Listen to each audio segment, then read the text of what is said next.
1.5 baby పప్పుచారు ఎలా చేసుకోవాలో చూసేద్దాం. 3 సార్లు వాష్ చేసుకొని హాఫ్ అన్ అవర్ బిఫోర్ నానబెట్టుకోవాలి. ఎందుకంటే బేబీస్కి గ్యాస్ ఫామ్ కాకుండా ఉంటుంది. హాఫ్ సైజ్ ఉల్లిగడ్డ తీసుకుందాం. ఒక టమాటా నీట్గా వాష్ చేసి తీసుకోవాలి.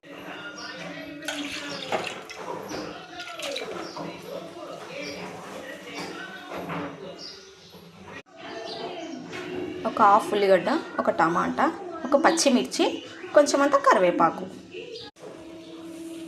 ఉల్లిగడ్డ అనేది సన్నగా తరుముకోవాలి, బేబీస్కి తలగకుండా.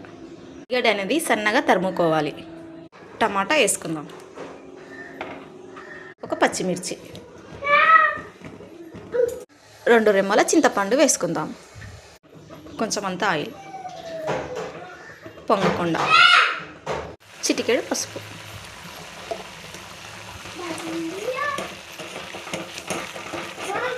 కొంచెం అంతా ఉప్పు,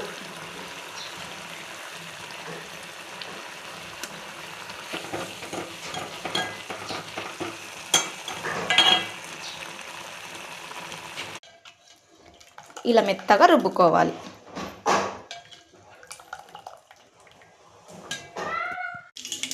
కొన్ని మెంతులు,